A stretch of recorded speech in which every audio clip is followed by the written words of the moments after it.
robotic hip replacement, how is it different from the traditional surgery? That was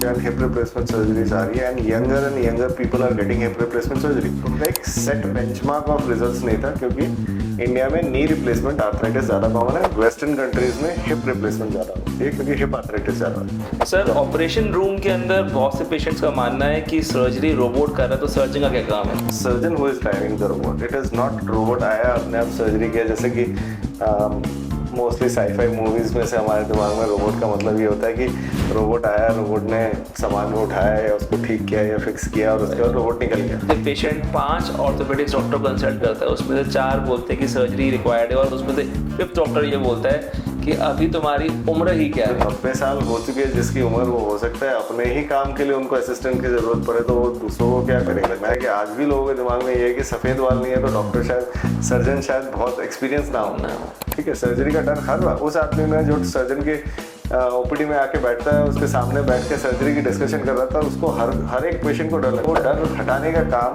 हम surgeons का ही है कि उनको कंफर्टेबल करें, उनको ऐसे पेशेंट से मिलाएं जिनको सक्सेसफुल सर्जरीज हुई हैं, जो अच्छा कर रहे हैं लाइफ में, उनके एग्जांपल्स दिखाएं, उनके वीडियोस दिखाएं, उनसे मिलवाएं, बात कराएं। सर, ये आपको याद हो कुछ दिन पहले आपने ग्वालियर में पेशेंट देखा था, 30 इयर्स का एक यंग पर्सन जिसने 10 लाख रुपए सिर्फ और सिर्फ non surgical treatment of hip replacement में लगा दिए और आज भी वो वहाँ खड़ा हुआ है जहाँ पे उसके पास और भी ऑप्शन नहीं, क्योंकि हिप रिप्लेसमेंट ही है। अखबार खोल के देखें, उसमें ऐड भरे होते हैं, बहुत सारे टीवी चैनल्स ही उन्हीं एड्स पे ही चल रहे होते हैं कि जी हमने ये एक्सरे एकदम खराब था एकदम बढ़िया कर दिया।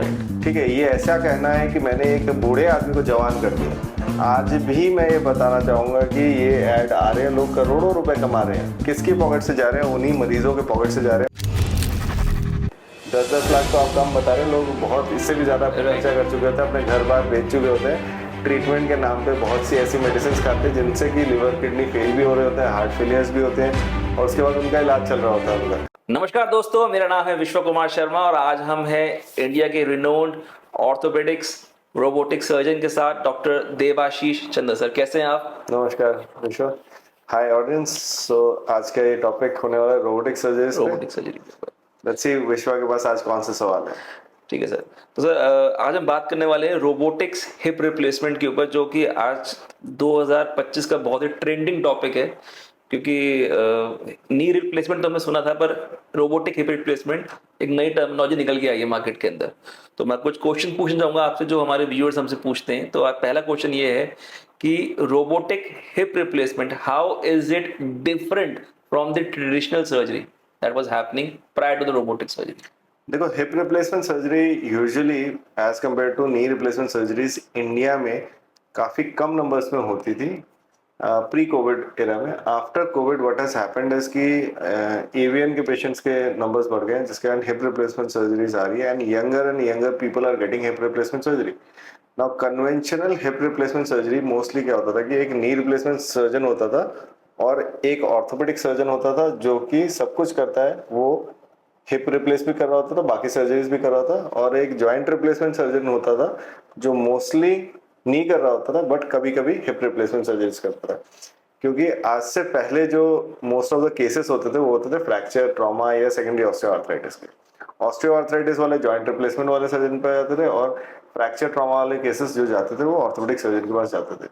तो उनका एक सेट बेंचमार्क ऑफ रिजल्ट्स नहीं था क्योंकि इंडिया में नी रिप्लेसमेंट आर्थराइटिस ज़्यादा कॉमन है, वेस्टर्न कंट्रीज में हिप रिप्लेसमेंट ज़्यादा होती है क्योंकि हिप आर्थराइटिस ज़्यादा है। तो अगर हम देखें ट्रेंड, तो इस ट्रेंड में देखा जा रहा था कि नी रिप्लेसमेंट से रिलेटेड एडवांसमेंट बहुत ज़्यादा हो रही थी। सो नी का रोबोट पहले डेवलप हो गया, नी का रोबोट हर जगह आ भी गया और चारों तरफ स्प्रेड आउट भी हो गया। बट हिप रिप्लेसमेंट क्योंकि वो most of the time trauma surgeon अलग कर रहा होता था और जॉइंट रिप्लेसमेंट अलग कर रहा होता था, number were less as compare to knee replacement, तो उनके रोबोट वर्ल्ड वाइड भी इतने ज़्यादा फेमस नहीं हुए थे। बट आफ्टर कोविड क्योंकि ऑस्टियो आर्थराइटिस से ज़्यादा एवियन और एवियन रिलेटेड हिप डैमेज बहुत ज़्यादा कॉमन हो गया, जिसके कारण numbers have even touch equal to knee replacements all over world and even they are growing in number.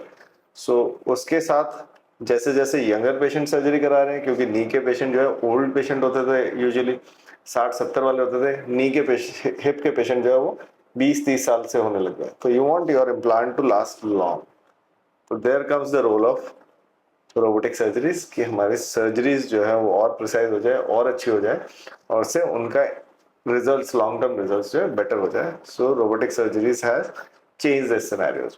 ठीक, incredible sir. Sir, operation room के अंदर बहुत से पेशेंट्स का मानना है कि सर्जरी रोबोट कर रहा है, तो सर्जन का क्या काम है?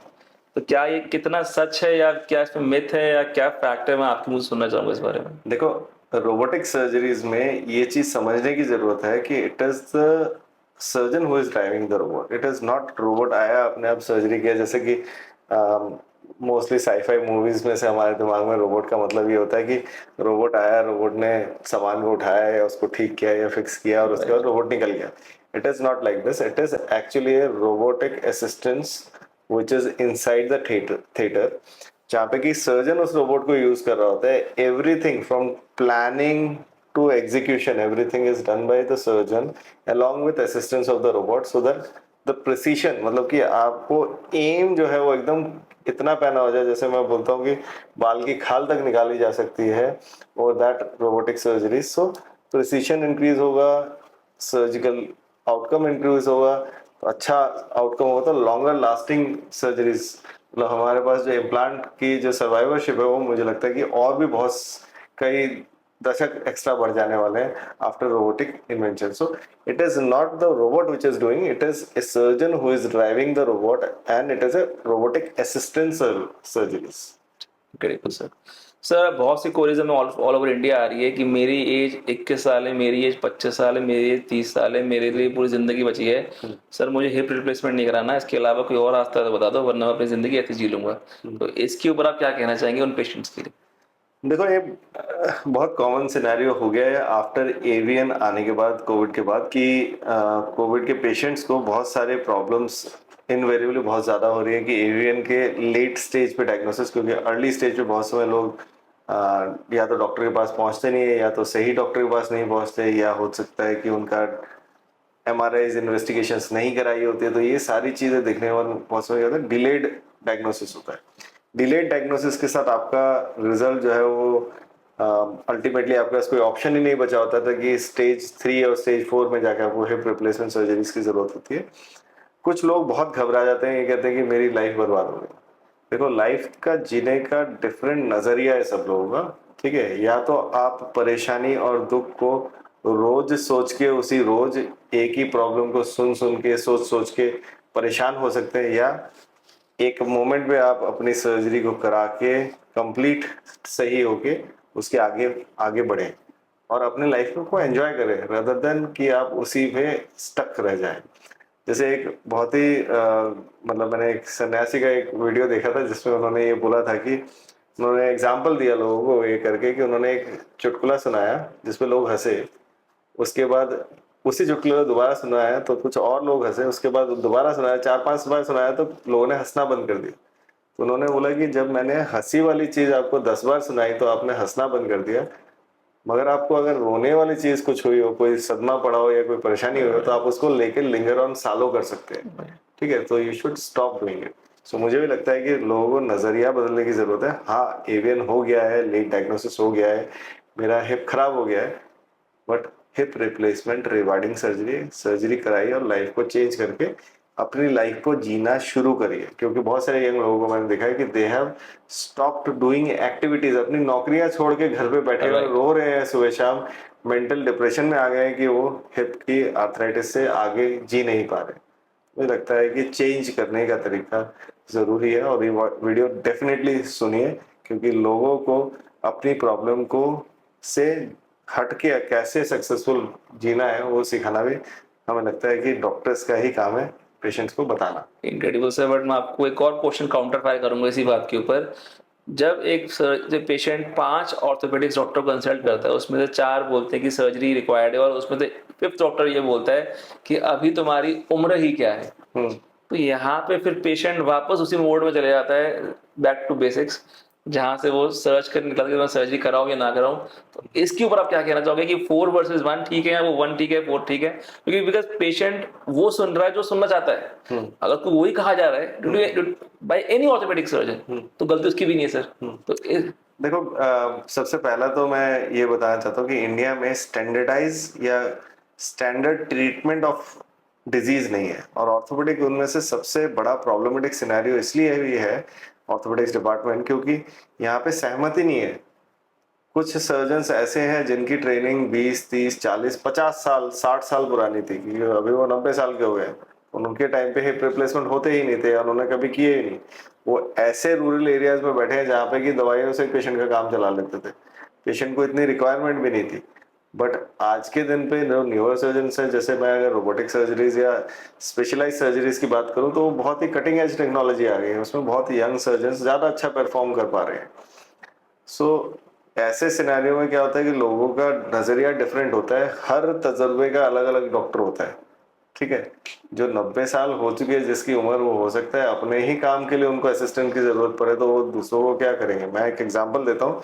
मेरी स्टार्टिंग करियर में मैंने एक हॉस्पिटल में था जहाँ पे कि एक 78 ईयर्स ओल्ड ऑर्थोपेडिक सर्जन था, जिनके कि खुद के घुटने बहुत खराब थे, टेढ़े हो चुके थे पैर, और वो सबको मेडिकल मैनेजमेंट ही करते थे, उनके लिए चलना भी मुश्किल था। वो खुद डर से सर्जरी नहीं कराते थे, तो अपने पेशेंट्स को भी बोलते थे सर्जरी की जरूरत नहीं, देखो मेरा तो बढ़िया चल रहा है, मैं एक्सरसाइज करता हूँ, अपने घर के सारे काम कर लेता हूँ, दैट्स ओके।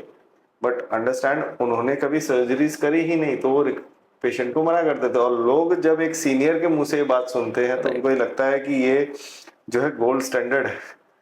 ठीक है, बुजुर्गों का तजुर्बा जो है बहुत अच्छा है, और मुझे लगता है कि आज भी लोगों के दिमाग में ये है कि सफेद बाल नहीं है तो डॉक्टर शायद, सर्जन शायद बहुत एक्सपीरियंस ना हो। ना। तो मुझे ये बताते हुए मुझे लगता है कि आज गर्व होता है कि we young surgeons have change the scenario, कि लोगों को अच्छी क्वालिटी ऑफ लाइफ। और सेकेंडली, लोगों को कोविड के बाद दिमाग में समझ में आ गया है कि लाइफ में आपके साथ कभी भी कुछ भी हो सकता है, आप एक छोटी सी चीज को लेकर अपनी लाइफ को रोक के नहीं रख सकते। आपको अपनी लाइफ को जीना है, फुल टाइम तक जीना है, क्योंकि पता नहीं कब कौन सी चीज आके आपकी लाइफ खत्म हो जाए। राइट। सो आप एक पेन को लेके डेली परेशान हो, उससे अच्छा है कि करें। और ये हमेशा अच्छा लगता है पेशेंट को कि मैं सर्जरी वर्सेस नो सर्जरी, कोई नो सर्जरी बोले तो मैं नो सर्जरी की तरफ जाऊँ। It is a very easy thing, क्योंकि किसी को कुछ करना ही नहीं है उसमें, आपको सिर्फ दवाई लेनी है। ठीक है, बट उसका हो सकता है दवाइयों के 50 साइड इफेक्ट हो रहे हो सकता है उससे दवाई से कोई काम ही ना हो रहा हो, आप प्लेसेबो की तरह खा रहे हो कि दिमाग पे काम कर रही है। तो ये सारी चीजें अगर देखी जाए तो बहुत समय फायदा नहीं होता है। अगर आपको 90% सर्जन सर्जरी बोल रहे हैं, तो आप उस 10% सर्जन के लिए पूछे उनसे कि आप क्यों नॉन सर्जरी ट्रीटमेंट बता रहे हो। मुझे लगता है पहला सवाल ये आना चाहिए। ठीक है, तो लोगों के मतलब जो थिंकिंग है उसको चेंज होने में मुझे लगता है टाइम लगेगा। और बैड रिजल्ट्स पहले के थे, जो मैं हाँ मानता हूँ कि बैड रिजल्ट्स थे, तो उन बैड रिजल्ट्स को कौन हटाएगा, हम यंग सर्जन से हटाएंगे, उसको हटा के उसको अच्छे रिजल्ट्स को सामने दिखाएंगे तभी। और तभी मैं ये पॉडकास्ट वीडियो बना रहा हूँ, ताकि लोगों को समझ में तो आए कि हाँ, it is successful surgery and it is to be done. So सोचने का नजरिया अलग है। डर डर जो है वो लोग बहुत खेलते हैं उससे, डर से खेलने की जरूरत नहीं। मुझे लगता है कि you should think about focusing on your improvement, your quality of life, rather than कि मैं कुछ नहीं कर पा रहा हूँ। इनफैक्ट डर के आगे जीत है। डर के आगे जीत है। अगर आप डर के लेके बैठे रहेंगे तो ये मुझे लगता है डर के आगे तो जीत है। अगर डर हटाना होगा आपको, ठीक है, सर्जरी का डर हर उस आदमी में जो सर्जन के ओपीडी में आके बैठता है, उसके सामने बैठ के सर्जरी की डिस्कशन कर रहा था, उसको हर हर एक पेशेंट को डर लगता है। और मुझे लगता है वो डर हटाने का काम हम सर्जन्स का ही है, कि उनको कंफर्टेबल करें, उनको ऐसे पेशेंट से मिलाएं जिनको सक्सेसफुल सर्जरीज हुई है, जो अच्छा कर रहे हैं लाइफ में, उनके एग्जांपल्स दिखाएं, उनके वीडियोस दिखाएं, उनसे मिलवाएं, बात कराएं। That is the way how patient should get confidence to get their surgeries done. And I don't feel any wrong in it कि मैं एज अ सर्जन इस चीज को बताऊं कि हाँ इसके रिजल्ट्स अच्छे हैं। सही बात को उन तक पहुंचाना जरूरी है। और मजे की बात सर ये, अगर आपको याद हो, कुछ दिन पहले आपने ग्वालियर में एक पेशेंट देखा था, 30 ईयर्स का एक यंग पर्सन, जिसने 10 लाख रुपए सिर्फ और सिर्फ non surgical treatment of hip replacement में लगा दिए। और आज भी वो वहाँ खड़ा हुआ है जहाँ पे उसके पास और कोई ऑप्शन नहीं, बल्कि हिप रिप्लेसमेंट ही है। हाँ, मैं ये बात मैं बहुत लोगों को बता चुका हूँ कि नी और हिप रिप्लेसमेंट के कंजर्वेटिव ट्रीटमेंट पे लोगों ने इतने पैसे खर्चा किए हैं। स्टेम सेल थेरेपी, कुछ आयुर्वेदिक थेरेपीज, ये थेरेपी, वो थेरेपी, आप अखबार खोल के देखें उसमें ऐड भरे होते हैं। बहुत सारे टीवी चैनल्स ही उन्हीं एड्स पे ही चल रहे होते हैं कि जी हमने एक्सरे एकदम खराब था एकदम बढ़िया कर दिया। राइट। ठीक है, ये ऐसा कहना है कि मैंने एक बूढ़े आदमी को जवान कर दिया। आज भी मैं ये बताना चाहूंगा कि ये ऐड आ रहे हैं, लोग करोड़ों रुपए कमा रहे हैं। किसकी पॉकेट से जा रहे हैं? उन्हीं मरीजों के पॉकेट से जा रहे हैं, और वो बहुत से पैसे खर्चा कर भी रहे हैं। ऐसे लोग भोले लोग हैं उनको गुमराह करते हैं बहुत। इंडिया में ऐसी कोई स्ट्रिक्ट अथॉरिटी नहीं है कि उनको पकड़े कि उनके कितने पैसा खर्चा हुआ है। 10-10 लाख तो आप कम बता रहे हो, लोग बहुत इससे भी ज्यादा राइट। खर्चा कर चुके होते हैं, अपने घर बार बेच चुके होते हैं ट्रीटमेंट के नाम पे। बहुत सी ऐसी मेडिसिन खाते हैं जिनसे कि लिवर किडनी फेल भी हो रहे होते हैं, हार्ट फेलियर्स भी होते हैं, और उसके बाद उनका इलाज चल रहा होता है उनका। तो मुझे लगता है कि स्टैंडर्डाइज ट्रीटमेंट की तरफ जाना चाहिए। ऐसी कोई भी चीज जो बताए आपको कि आप अगले दिन से यंग दिखने लगोगे, मुझे लगता है कि ऐसा कुछ होता तो इंडिया में पक्का नोबेल प्राइज बहुत लोगों को मिल जाता। राइट।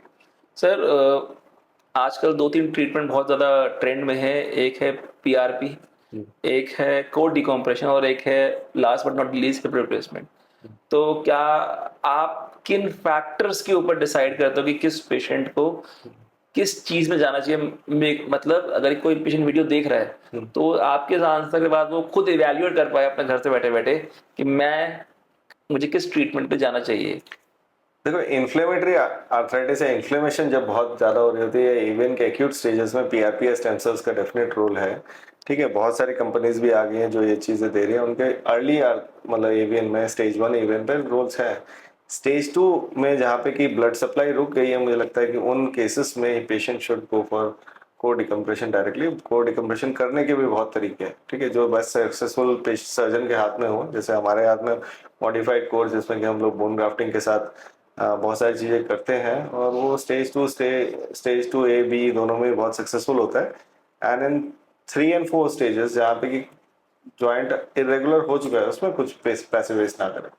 इन्फ्लेमेशन हटाने के लिए पीआरपी इंजेक्शन ले सकते हैं जब पेशेंट रेडी नहीं है, but hip replacement is direct answer, the and point, जिसमें आपको सालों साल सोचने की जरूरत नहीं पड़ेगी। रोबोटिक सर्जरी से मैं दशकों में उनके इम्प्रूवमेंट रिजल्ट्स बता रहा हूँ। जैसे अभी हिप रिप्लेसमेंट 30 40 50 साल रुकता है, तो मुझे लगता है कि अच्छी से कई की गई रोबोटिक सर्जरीज इवन दे में लास्ट लॉन्गर देन 40 50 ईयर्स। सो अच्छी सर्जरी होना, फर्स्ट सर्जरी अच्छी होना बहुत जरूरी इनक्रेडिबल सर।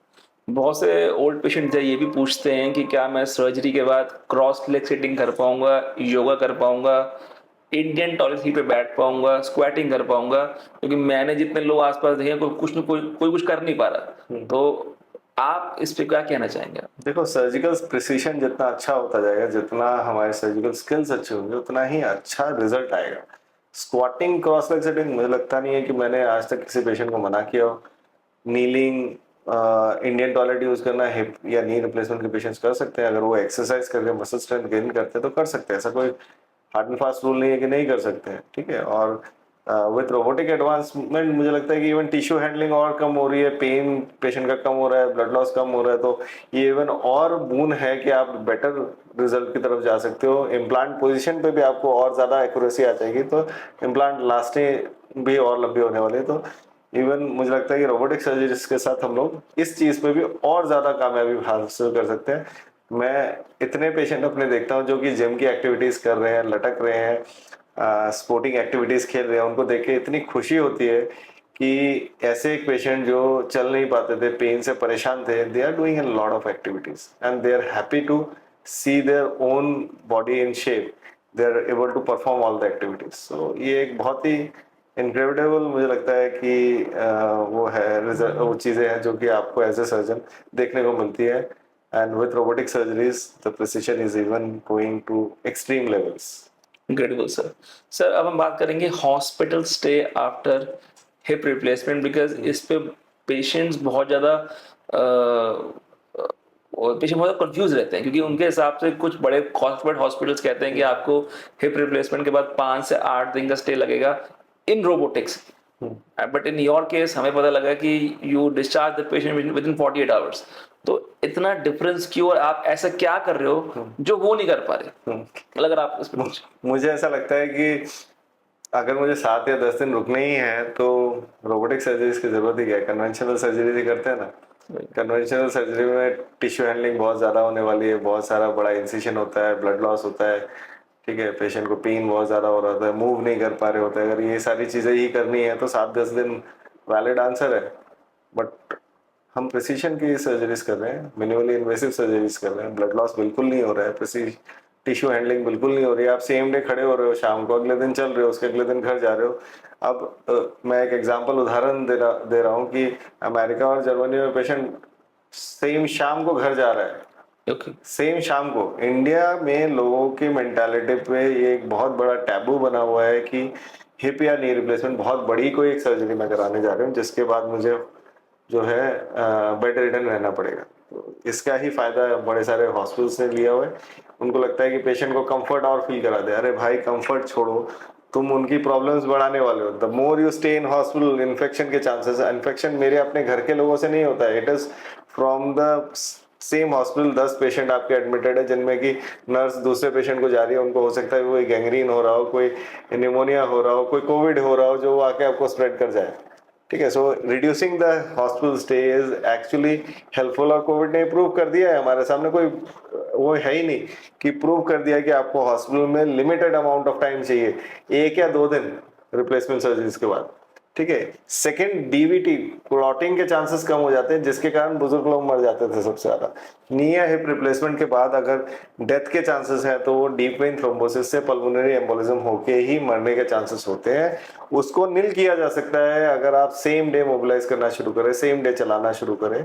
और यंग पेशेंट में तो कोई रेस्ट्रिक्शन ही नहीं होनी चाहिए। एल्डरली में तो फिर भी आप समझते हो कि कार्डियक इशू है, कोई और मेडिकल इशू है जिसके कारण आप अर्ली मोबिलाइजेशन नहीं कर सकते हो, उनमें ही chances of deep vein thrombosis है। अगर आप ऐसे पेशेंट को 10 दिन हॉस्पिटल के वार्ड में लिटा के रख दोगे तो उनको तो और चांसेस प्रॉब्लम के बढ़ जाएंगे। ये तो कॉमन सेंस है एंड कोविड हमें प्रूव कर चुका है। जो बेड में पड़े हुए थे वो सारे निकल गए। ठीक है, आपको बेड पे नहीं रहना है और आपकी लाइफ के अच्छे दिन है और उन अच्छे दिनों को आपको अच्छे से जल्दी ठीक होकर स्पेंड करना है। लोग रिकवरी के नाम पे 6-6 महीने निकाल देते थे। मुझे लगता है कि अभी ऐसा टाइम है कि लोगों को 1-1 महीने पे आपको बैक टू नॉर्मल जाना है, अपनी एक्टिविटीज पे पहुंचना है, अपने सारे काम करने हैं। रुके क्यों रहना है? मेरे पेशेंट दूसरे दिन हॉस्पिटल से घर पहुंच जाते हैं, चौथे दिन पे अपनी चाय वाय बनाना शुरू करते हैं, 15 दिन पे अपने नॉर्मल एक्टिविटीज जो सर्जरी से पहले कर रहे होते हैं उन तक पहुंच जाते हैं। और महीने 1.5 महीने में तो वो गाड़ी चलाना, भागा दौड़ी, ऊपर नीचे सब कुछ स्टार्ट कर देते हैं। हाँ, एक आध पेशेंट नहीं कर पाता, कोई बात नहीं, उसको एक्स्ट्रा सपोर्ट की जरूरत है। बट आप उस एक आध पेशेंट के लिए अपने 99 पेशेंट को रोक के नहीं रख सकते हो। ठीक है, तो मुझे लगता है कि early and faster rehabilitation is needed. And if we are into robotics, मैं तो कह रहा हूँ कि I want to imbibe this कि सुबह सर्जरी करा के शाम को घर जा सके पेशेंट। इससे अच्छा और क्या हो सकता है? हॉस्पिटल रिलेटेड एंजाइटी कितनी कम हो जाती है। अब कुछ लोग इसका रिवर्स भी मुझे बोलते हैं कि सर हॉस्पिटल में पैकेज तो उतने का ही है। ठीक है, आप कम दिन रखें या ज्यादा दिन रखें तो फर्क तो पड़ता नहीं है। अरे भाई, हॉस्पिटल में रहने वाला 7 दिन पेशेंट, आपका मरीज का अटेंडेंट भी तो 7 दिन उसके साथ रह रहा है। वो अपनी नौकरी छोड़ के 7 दिन अगर आपको साथ हॉस्पिटल में रहा है तो 1 महीना आपके साथ घर पे छुट्टी मार के रहेगा। उसकी नौकरी गई, 1 महीने की सैलरी गई, साथ में उसका खर्चा, उसका रहना, आगे पीछे आपके पीछे घूमने, उसके खर्चे कितने बढ़ जाते हैं। लोग उन चीजों को देखते ही नहीं है। छोटे छोटे खर्चे करके ऑलमोस्ट जितना हॉस्पिटल स्टे का खर्चा था उतना खर्चा तो उन्होंने बाहर और खर्चा कर दिया होता है। ठीक है, so faster rehabilitation will not only make you the patient go back to their activities, अपने काम पे वापस जा सकता है 1 महीने पे। मेरे पास ऐसे हॉस्पिटल नर्सेज है जिन्होंने 14 से 15 दिन में या 22 दिन पे अपने काम पे वापस चले गए, नर्सिंग काम पे चले गए वापस हिप रिप्लेसमेंट के, वर्सेस ऐसे लोग जिनको कि दूसरे हॉस्पिटल में भर्ती करके रखा हो तो महीनों महीने बेड पे पड़े रहे हैं। ठीक है, सो प्रोडक्टिव लाइफ जीनी है और हमारे पास लाइफ लिमिटेड टाइम है, उसमें सर्जरी और ट्रीटमेंट में सारी जिंदगी नहीं निकाल सकते। कराने का है, फटाफट निकलने का है, आपको अपने काम पे वापस आने का है। आप काम पे आओगे, आप सोचो आप दूसरे दिन घर आ जाते हो, आपका अटेंडेंट जो आपके साथ रहने वाला था चौथे पांचवें दिन पे अपने ऑफिस में चला जाता है, उसका प्रोडक्टिविटी बढ़ जाती है, सब कुछ प्रोडक्टिविटी बढ़ती है, आपकी रिकवरी फास्ट होती है, आप आगे निकलते हो, आप सारे काम कर पाते हो। ठीक है, so this is the beauty of robotic surgeries and surgical precision कि हम पेशेंट्स को जल्दी भेज पा रहे हैं सारे काम पर। ठीक है, और उनके कोई कॉम्प्लिकेशंस भी नहीं हो रहे, इन्फेक्शन और डीवीटी के चांसेस भी कम हो जा रहे, तो सोने पे सुहागा वाली सिचुएशन है। ठीक है, तो मुझे लगता है कि इससे अच्छा और कोई चीज नहीं है कि early rehabilitation and early faster recovery which is going to reduce the cost of surgery as well. Cost of surgery. ठीक है Sir, robotic surgery can be done on every patient or there are certain TNC that needs to be taken off. कोई terms and conditions है कि इन set of patients में robotic हो सकती है, नहीं हो सकती है, इन पे conventional best रहेगी? तो रोबोटिक सर्जरीज मुझे लगता है कि हर एक पेशेंट में करी जा सकती है। It is of just a mindset. मैं एक बहुत बड़े नामी गिरामी सर्जन के बारे में बताता हूँ। नेविगेशन सर्जरीज के ऊपर मैंने एक सवाल 2014 में एक कॉन्फ्रेंस में पूछा था। ठीक है, डॉक्टर चित रनावत थे। Ranaut is one of the famous most surgeon जिन्होंने कि अटल बिहारी वाजपेयी जी पे सर्जरी करी थी। और नेविगेशन पे उन्होंने एक टॉपिक चल रहा था जिसमें उनको मैंने ये सवाल पूछा कि आपको नहीं कि कब आपको नेविगेशन सर्जरीज करनी चाहिए। तो उन्होंने बोला कि नेविगेशन सर्जरी सिर्फ कुछ कॉम्प्लिकेटेड केसेस में आप करें जिनमें कि आपको कोई भी अलाइनमेंट ना मिले, कोई भी चीज ना मिले, कि एग्जैक्ट आप सर्जरी कर पाए। तो मैंने उनको बोला कि आप अगर एक किसी कॉम्प्लिकेटेड सर्जरी के लिए एक कॉम्प्लिकेटेड डिवाइस लेके यूज करते हैं जो कि आप रेगुलर यूज नहीं करते, तो क्या चांसेस है कि वो डिवाइस आपको सही आंसर दे। राइट। ठीक है, उस डिवाइस को लेके आपको डेली खेलना पड़ेगा, डेली सर्जरी करनी पड़ेगी, तभी आपकी प्रिसीजन बढ़ेगी, तभी आप टफ केस पे उस डिवाइस को यूज कर सकते हैं। तो फ्रॉम 2014 टू 2024-25 रोबोटिक सर्जरीज के साथ भी ऐसा ही है। जितना आप रोबोट को यूज करेंगे उतना अच्छा प्रिसीजन आपका बढ़ेगा, उतने अच्छे रिजल्ट आएंगे, उतने ही कॉम्प्लिकेटेड केस पे और आप यूज कर पाओगे। So from my side, for every case we should be using robotic surgeries. There is no contraindication until unless there are weak bones, very weak bone, osteoporotic bone है तो उनमें concern रहता है। But with newer technology we are able to do in them as well. तो मुझे नहीं लगता कि these have any side effects. So सब पेशेंट्स को ये अच्छा जो टेक्नोलॉजिकल एडवांस मिलना चाहिए। सर, क्या रोबोटिक हिप रिप्लेसमेंट के लिए यूज करने के लिए रोबोट को हर सर्जन को क्या कोई स्पेशलाइज्ड ट्रेनिंग करनी पड़ती है, या फिर it can be used by every surgeon? देखो, रोबोटिक सर्जरीज के लिए training definitely very much important होती है। सबसे पहले रोबोट को समझने के लिए आपको नेविगेशन सर्जरी का अगर बैकग्राउंड है तो आपके लिए बहुत इजी हो जाता है। जैसे मेरा बैकग्राउंड जो है नेविगेशन सर्जरीज का सिंस 2011-12 रहा है, तो नेविगेशन सर्जरीज जब आप रेगुलरली करते रहते हो तो आपके लिए रोबोटिक सर्जरीज पे कन्वर्ट होना बहुत ईजी हो जाता है। ठीक है, रोबोटिक सर्जरीज भी डिफरेंट डिफरेंट अलग अलग डिजाइन के मॉडल के रोबोट्स हैं। जैसे हमारे पास दो डिफरेंट मॉडल्स ऑफ रोबोट है। एक रोजा है कि जो कि जिमर कंपनी का है, एंड एक मैक्स मेटल का मिजो रोबोट है। सो ये दोनों ही रोबोट अलग अलग प्लेटफॉर्म पे काम करते हैं। इनके इम्प्लांट्स भी डिफरेंट है, डिजाइन भी डिफरेंट है, the working style pattern is completely different. One is X-ray based, imageless, and one is completely city based image के साथ है। सो इनके लिए आपको स्पेशलाइज ट्रेनिंग की ज़रूरत है। एंड मुझे लगता है कि आजकल जैसे जैसे हम लोग सर्जन्स बहुत सारी सर्जरीज कर रहे हैं तो हम धीरे धीरे उन पर कन्वर्ट होते हुए जा रहे हैं, लोगों को ट्रेन भी करते हुए जा रहे हैं। And it is training is definitely needed and we can train, but background of navigation होना बहुत ज़रूरी है किसी भी सर्जरी को सक्सेसफुल बनाने के लिए। But learning curve is there आपके लिए ज़रूरी है। लोगों को मुझे लगता है कि 1 या 2 साल रोबोटिक सेंटर्स पे काम करें, वहाँ पे देखें हर एक तरह के प्रॉब्लम्स। आपको ये समझना है कि कभी भी मशीन जो है कहीं पे भी बीच में अटक सकती है, तो आपको उस मशीन से निकलना भी, मतलब अगर प्रॉब्लम में फंसेगा तो उससे निकलना भी आना चाहिए। जैसे कि महाभारत में अभिमन्यु बीच में फंस गया था, राइट, चक्रव्यूह उसको वापस निकलना नहीं आता था चक्रव्यूह से। तो इसी तरह रोबोटिक सर्जरीज में आपको अंदर लेके जाना इजी है, वहां से एग्जैक्ट रिजल्ट एक्सट्रैक्ट करके, अच्छा रिजल्ट एक्सट्रैक्ट करके लाना भी कला है, जो कि मुझे लगता है सीखने के लिए लोगों को ट्रेनिंग की जरूरत है। एंड नियर फ्यूचर में मुझे लगता है बहुत सारे सेंटर ऑफ एक्सीलेंस बनने वाले हैं। जैसे हमारा सेंटर बन चुका है hip and knee replacement surgeries के लिए, वैसे ही दूसरे सेंटर्स भी आने वाले हैं। हमारा सेंटर एक लौता ऐसा सेंटर है जिसमें कि हिप रिप्लेसमेंट इन रोजा रोबोट अमेरिका के बाद यहाँ पे लॉन्च हुआ है, और उसके साथ हम हिप रिप्लेसमेंट्स कर रहे हैं। वैसे ही मुझे लगता है कि दो डिफरेंट रोबोट, दो अलग अलग कंपनी का होना भी बड़े सारे हॉस्पिटल्स में डिफिकल्ट सिनेरियो है। तो विद दैट सिनेरियो मुझे लगता है कि हाँ, ट्रेनिंग सेंटर्स, एक्सीलेंस सेंटर्स बनने वाले हैं, या फिर वो ट्रेन करने भी वाले हैं। तो हम लोगों ने ये ट्रेनिंग की एक्टिविटी स्टार्ट भी कर दी है अपने सेंटर। सो मुझे लगता है कि दिन दूर नहीं है कि ऐसे बहुत सारे सेंटर्स होंगे और अलग अलग जगह पे जा जाके हम ट्रेन कर रहे होंगे लोगों को, क्योंकि इंडिया में इतनी सर्जरीज होनी है जो कि वर्ल्ड में किसी भी अलग कंट्री में नहीं होने वाली है। और वहाँ पे अच्छा रिजल्ट होना जरूरी है, क्योंकि वर्ल्ड में अच्छे रिजल्ट्स हम इंडियंस ही दिखा सकते हैं, और हम इंडियन प्राउडली लोगों को आगे का पाथ भी गाइड करने वाले हैं फ्यूचर ट्रीटमेंट में। Incredible sir. Sir, thank you so much for coming for this beautiful podcast, जहाँ पे आपने हमारे पेशेंट्स की बहुत सारी क्वेरीज आंसर करी। जो बहुत टाइम से वो सर्च कर रहे थे, जिनको आंसर नहीं मिल पा रहा था। तो that's all from my and. अगर आप कुछ कहना चाहते हैं तो आप। मैं तो कहना चाहूँगा कि ऐसे बहुत सारे इवेंट्स हम लोग करते रहे।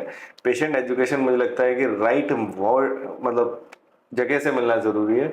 बहुत सारे डॉक्टर्स ऐसे हैं कि वो ओपनली बोलने से कतराते हैं, बोलते नहीं हैं, और उसी का फ़ायदा मुझे लगता है क्वैक लोग या बहुत सारे ऐसे लोग जो ट्रीटमेंट सही नहीं करते उनका फ़ायदा उठाते हैं। उनके ऊपर रेगुलेशंस नहीं है, डॉक्टर्स पे बहुत सारी रेगुलेशन है, बट मुझे लगता है कि रेगुलेशंस होंगी, बट हम अच्छे रिजल्ट्स के साथ ही लोगों को मोटिवेट कर सकते हैं और लोगों को अच्छा ट्रीटमेंट लेने के लिए मतलब गाइड कर सकते हैं। ठीक है, ज़रूरी नहीं है कि मैं ये बोलूँ कि सबको आके मेरे से सर्जरी करानी है। मैं कहना चाहता हूँ कि सबको सर्जरीज के बारे में जागरूक होना ज़रूरी है। ठीक है, बहुत सारे मैं लोग देखता हूँ जो बहुत सारे बहकावों में गलत डिसीजन ले लेते हैं, तो वो डिसीजन ना ले। और ये एजुकेशनल वीडियोस उन्हीं लोगों के लिए है ताकि वो गलत डिसीजन ना ले, या उनके घर में कोई सर्जरी कराने वाला है तो ऐसी वीडियोस को देख के थोड़ा सा मोटिवेशन ले, लोगों से बात करें, वो ज़रूरी है। ठीक है sir, thank you for coming thank you, sir, thank thanks you, for watching thank this you. Video.